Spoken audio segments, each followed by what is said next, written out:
On June 9th, 2028, two entirely different corners of pop culture are colliding in a way no one really saw coming. On one side, millions of fans are waiting for the Netflix premiere of Ladybug and Cat Noir, the movie 2, a sequel defined by its polished, high-budget animation. On the other side is a global community of listeners devoted to the loud, aggressive world of Swedish garage rock.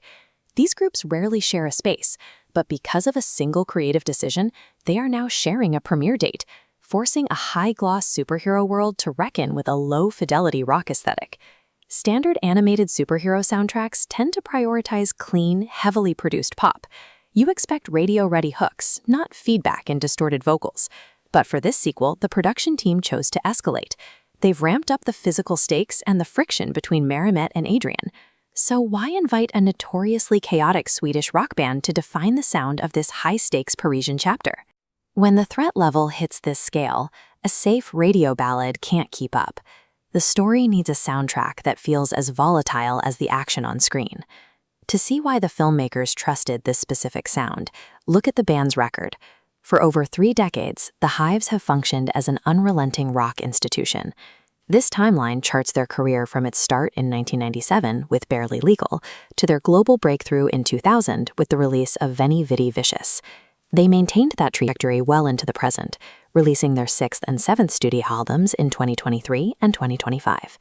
The Hive sound is built on the sharp contrast between Howling Pelle Almqvist's unmistakable bark and Vigilante Karlström's jagged rhythm guitar. Underneath it all, a relentless rhythm section anchors a stage presence that frequently has Almqvist suspended in midair, cementing their reputation as one of the world's most explosive live acts. That 30-year pedigree of fast, no-frills rock provided the exact weapon needed to score an escalating animated conflict. When Netflix and the producers reached out, the mission was specific: write a rock song for a teenage ladybug and a cat who fight crime in Paris. Almqvist's philosophy for the track was simple. The band refused to overthink the prompt, instead locking themselves in a room and turning all the amplifiers to maximum volume.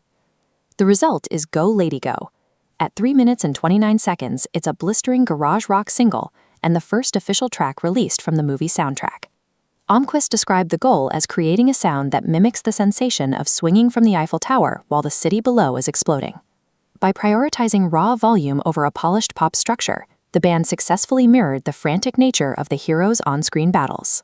The film utilizes this track as a primary anchor, placing it during a key action sequence and letting it drive the momentum through the end credits. To support the single, a dedicated music video launched, cutting the band's audio against characters racing across a neon-drenched Parisian skyline. Despite 30 years of touring and recording, this is the first time the band contributed an original song to a major animated feature. When the movie hits Netflix on June 9th, it will serve as a high-profile test of whether a gritty rock aesthetic can successfully inject new energy into a polished animated franchise. The most interesting moments in entertainment happen when incompatible genres are forced to work together. What other hardcore rock bands do you think could pull off an animated superhero score? Let us know in the comments.